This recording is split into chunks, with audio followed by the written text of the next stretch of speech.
Hello বন্ধুরা, কেমন আছেন? আশা করি অনেক অনেক ভালো আছেন। আমাদের আজকের গল্পটি অন্য 10টি গল্পের থেকে অনেক সুন্দর হতে চলেছে। আশা করি সম্পূর্ণ ভিডিওটি দেখবেন। আর হ্যাঁ, আজকের গল্পের কণ্ঠে থার্ড ভয়েসে আছি আমি নীল, আর সাথে থাকছেন আশিক সোনালিকের জুটি। আর হ্যাঁ, সম্পূর্ণ ভিডিওটি দেখে আপনাদের মূল্যবান কমেন্ট করবেন। তাহলে চলুন গল্পটি দেখে আসি বন্ধুরা। আপনি যাকে মন থেকে ভালোবাসবেন তাকে যে কোনো সাজেই আপনার কাছে অসাধারণ লাগবে। প্রিয় মানুষটাকে সব সময় অন্য রকম লাগবে আপনার কাছে। তাকে কারোর সঙ্গে তুলনা করতে পারবেন না। সে শুধু আপনার ভালোবাসার এবং প্রিয় মানুষ হয়েই থাকবে, যে কিনা সবার কাছে সাধারণ হলেও আপনার কাছে শুধু অন্যরকম। সোয়ার কথা শুনে শানে এক দৃষ্টিতে তাকিয়ে থাকে। মিহি হেসে বলল, অসাধারণ কথা বলেছ, কিন্তু আজ সোহা ম্যাডামের মুখে হঠাৎ ভালোবাসার নাম যে, আগে তো কখনো ভালোবাসা নিয়ে কথা শুনিনি। আজ এত সুন্দর কথা। সোহা কি কারো প্রেমে পড়েছে? সোয়া লজ্জামাখা হাসি দিয়ে বলল। হয়তো প্রেমে পড়েছি। শান অবিশ্বাস্য চোখে তাকালো সোয়ার দিকে। সোয়া শানের চোখের দিকে একবার তাকিয়ে আবার চোখ নামিয়ে নিল। শান ঘোরের মাঝে হতবাক স্বরে বলল। কার প্রেমে পড়েছো তুমি? সোয়া ভাবেরলিসীন ভাবে বলল। কি জানো, যার প্রেমে পড়েছি সে আমার স্বপ্ন পুরুষ, বুঝলেন? তাই কে সেই স্বপ্ন পুরুষ সেটা এখনো খুঁজে পাইনি। শান হা করে তাকিয়ে থাকে। শানের আজ বিশ্বাসের সীমানা রইল না সোয়ার কথা শুনে। সোয়া শানকে অবাক হতে দেখে মনে মনে হাসলো। পর মুহূর্তে দুর্বলতা ভর করতে সোয়া অসুস্থ গলায় বলল। সরুন, আমার মাথা ব্যথা করছে, আমি ঘুমিয়ে পড়বো। শানের ঘোর কাটতেই ক্ষিপ্ত স্বরে বলল। ঘুমাবে মানে? এই অবস্থায় ঘুমাবে তুমি? সকালে ব্রেকফাস্ট করেছিলে, এরপর তো আর কিছুই খাওনি। তার উপর কেঁদে মাথা ব্যথা করে জ্বর উঠিয়ে রেখেছো, এখন ঘুমাবে তুমি? সোয়া অসহায় দৃষ্টিতে তাকিয়ে বলল।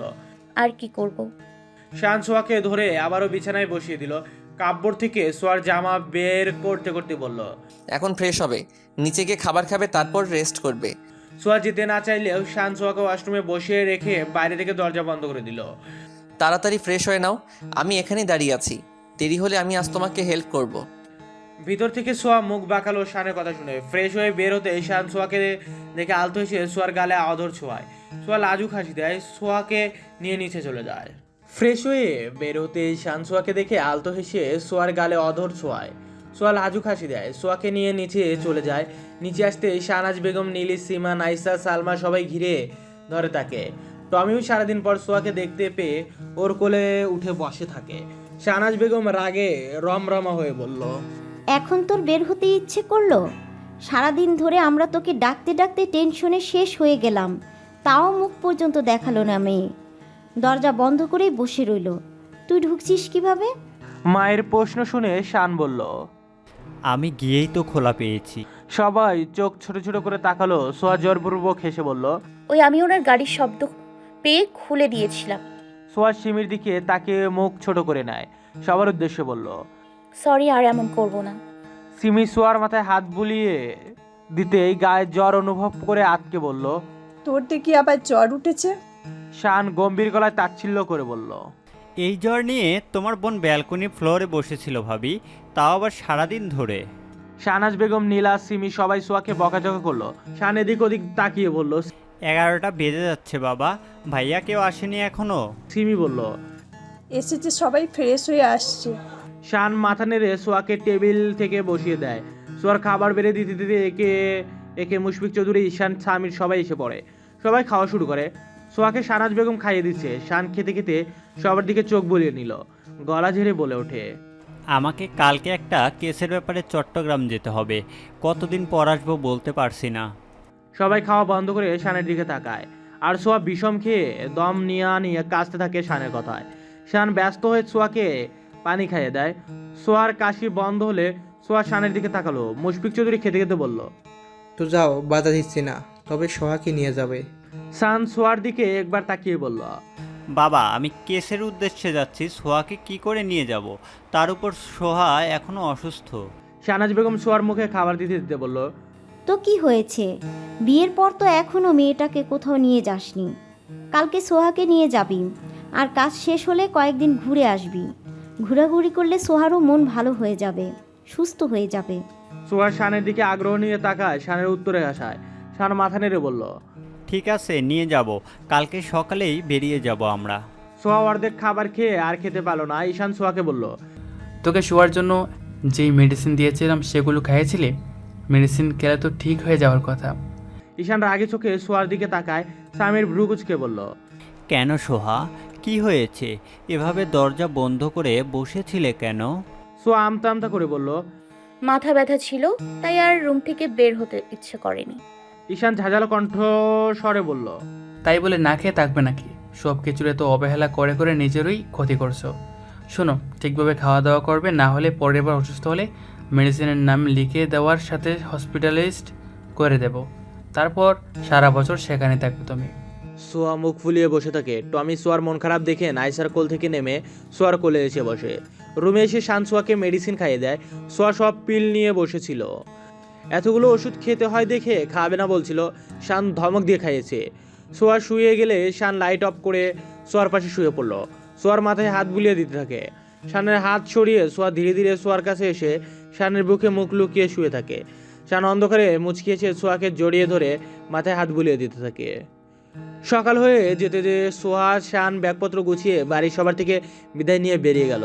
মুশফিক চৌধুরী শাহনাজ বেগম বলছে, প্রতিমধ্যে সোহার শান যেন ইমতিয়াজ রহমান এবং রিয়ানা রহমানের সাথে দেখা করে যায়।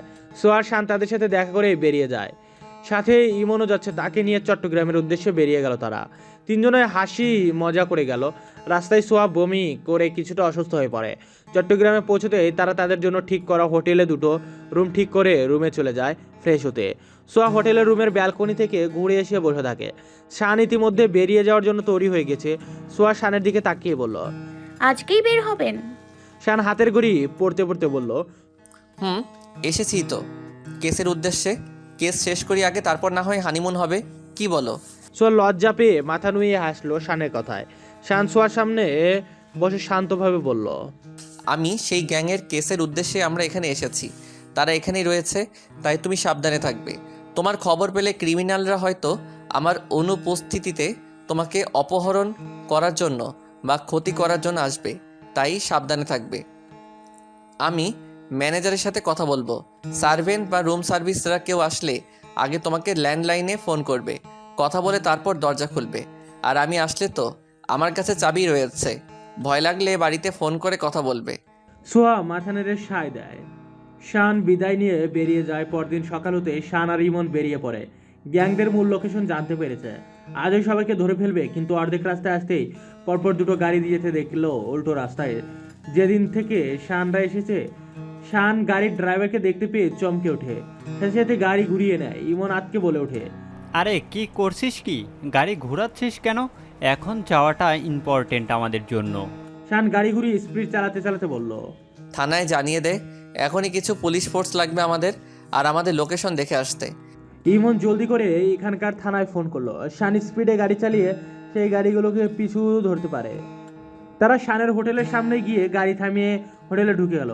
ইমন ওদের দেখে বুঝে গেল এরাই সেই গ্যাংয়ের লোকজন। ইমন আর শান দৌড়ে হোটেলে ঢুকলো। ভিতরে ঢুকতেই সবাইকে একে একে লিফটের ভিতরে ঢুকতে দেখে শান ম্যানেজারের সাথে আড়ালে গিয়ে বলল, এখনই লিফট অফ করে দিন কিছুক্ষণের জন্য, আর সব রুমে ফোন করে বলে দিন কেউ যাতে এখন রুম থেকে বের না হয়। এখানে একটু ঝামেলা হবে, পুলিশও আসবে, আরও অনেক কিছু হবে, তাই কেউ যাতে বাইরে না থাকে। ম্যানেজার গিয়ে দৌড়ে চলে যায় লিফট আটকে দেওয়ার জন্য। শান ইমনকে নিয়ে সিঁড়ি দিয়ে উপরে চলে গেল সোয়ার কাছে যাওয়ার জন্য। সোয়া রুমে গান ছেড়ে বসে বসে গেম খেলছিল। তখনই দরজা খোলার শব্দ পেয়ে তাকিয়ে দেখে শান আর ইমন ঢুকছে। শান দরজা আটকে দৌড়ে সোয়ার কাছে আসলো। সোয়া ফোন রেখে অবাক হয়ে বলল, কিছুক্ষণ আগেই তো বেরিয়ে গেলেন, আর এখনই চলে আসলেন যে? কিছু কি হয়েছে আপনাদের এমন? শান সোয়ার পুরো কথা শেষ করতে না পেরে দিয়ে দ্রুততার সাথে বলল, এত প্রশ্ন করার সময় নেই, এখনই আমার সাথে চলো। শান সোয়াকে টেনে নামালো। ইমন গান বন্ধ করে শানদের সাথে চলে গেল। শান সোয়াকে নিয়ে রুম থেকে বেরিয়ে যায়। ইমন শানরা রুম থেকে বের হতেই লিফট থেকে বের হয়ে আসার করিডোর থেকে কাছাকাছি শব্দ পায়। শান ফিসফিস কণ্ঠে বলল, এসে পড়েছে ওরা। শান ইমনের রুমে ঢুকতে গিয়েও ঢুকলো না। উল্টো করিডোরে এক গলির ভিতর লুকিয়ে পড়লো তিনজন। লোকগুলো সোয়ার রুমের সামনে এসে দাঁড়ায়। তাদের মধ্যে সোয়াকে ছুরি দিয়ে আঘাত করা লোকটাও রয়েছে। আড়াল থেকে তাকে দেখে শানের মুখের গড়ন শক্ত হয়ে আসে। রাগে হাত মুঠো করে রাখে। সেই লোকটা কর্কশ গলায় বলে উঠল, দরজা ভেঙে ভেতরে ঢোক। ওই পুলিশের বউকে আমাদের কবলে না নিয়ে শান্তি পাবো না। ওই মেয়েই এখন আমাদের বাঁচার একমাত্র পথ। আগেরবার না চিনেই বাঁচার পথ হিসেবে মেরেছিলাম, এবার ইচ্ছে করে হাতিয়ার বানাবো পুলিশের হাত থেকে বাঁচার জন্য। তাদের মধ্যে দুটো ছেলে দরজা ভাঙার চেষ্টা করতে থাকে। সোয়া ভয় পেয়ে শানের খামচে ধরে। শান চোখের পলক ফেলে ধীর গলায় বলল, ভয় পাবে না, আমি আছি। দরজা ভাঙায় সক্ষম হতে তারা সব হুড়মুড়িয়ে ভিতরে ঢুকে। সবাই সোয়াকে খুঁজতে থাকে কিন্তু কোথাও পেল না। সেই লোকটা পানির গ্লাস আছাড় মেরে ফেলে দিয়ে রেগে চিৎকার করে বলল, হাত থেকে বেরিয়ে গেল, শেষ পথ বন্ধ হয়ে গেল। নিশ্চয়ই খবর পেয়ে গিয়েছে আমরা আসছি, না হলে এত পাকা একটা খবর মিস হওয়ার কথা না। লোকটা রেগে বেরিয়ে যেতে নিলে দরজার সামনে শান, ইমন আর সোয়া এসে দাঁড়ায়। সবাই পুলিশ দেখে ঘাবড়ে যায়। শানদের পিছন থেকে একে একে কয়েকজন পুলিশ এসে তাদের ধরে নেয়। তবে শান সেই লোকটার সামনে গিয়ে দাঁড়ায়। চোয়াল শক্ত করে হাত মুঠো করে সেই লোকের মুখ বরাবর ঘুষি দেয়। লোকটা ব্যথা পেয়ে চেঁচিয়ে ওঠে। শান দাঁতে দাঁত চেপে লোকটার কলার ধরে বলল, সোহার ক্ষতি করতে চেয়েছিলি না? সোহার ক্ষতি করতে এসে অনেক বড় ভুল করেছিস।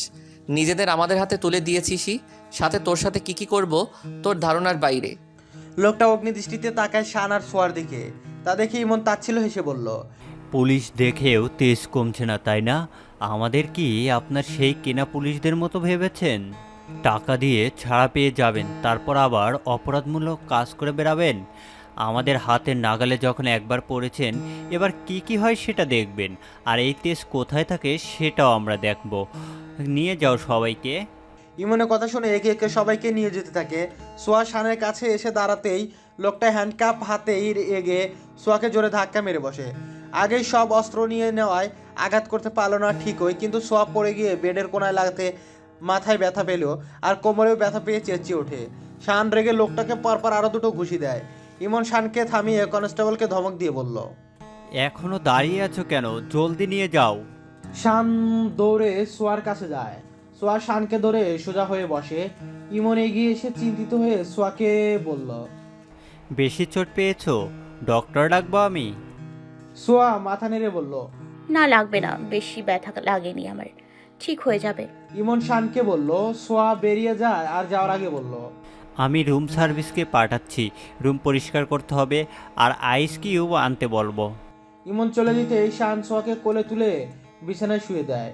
কপালে কিছুটা কেটে গিয়েছে আর অনেকটুকু ফুলে গিয়েছে ইতিমধ্যে। শান সোয়ার হাত পা দেখতে দেখতে বলল। আর কোথায় ব্যথা পেয়েছো? সোয়া শানকে থামিয়ে বলল, আরে আর কোথাও লাগেনি আমার, একটু কোমরে লেগেছে, ঠিক হয়ে যাবে। আপনি গিয়ে ফ্রেশ হয়ে আসুন। শান গিয়ে ফ্রেশ হতে চলে যায়। এর মাঝে রুম সার্ভিস এসে দাঁড়িয়ে থাকে। কয়েকবার নক করলে সোয়া গিয়ে উঠে দরজা খুলে দেয়। আইস কিউব সোয়ার কাছে দিয়ে রুম ক্লিন করায় ব্যস্ত হয়ে পড়ে। রুম ক্লিন করতে করতে শানও ফ্রেশ হয়ে বেরিয়ে আসে। রুম সার্ভিসিং চলে যেতে শান সোয়ার কপালে আইস দিয়ে দিতে থাকে। সোয়া শানের দিকে চোখ বাঁকিয়ে তাকিয়ে বলল, আচ্ছা, এখন কি করবেন? গ্যাংটাকে তো পেয়ে গিয়েছেন। শান গম্ভীর গলায় বলল, এখনো ফুল গ্যাংকে ধরতে পারিনি। গ্যাংয়ের আরও অর্ধেক লোককে খুঁজে বের করতে হবে। যদিও আজকেই ধরতে পারবো। ওই লোকটাকে এমন শাস্তি দেব যা মরার আগেও মনে পড়বে তার সাথে কি আর কেন হয়েছিল।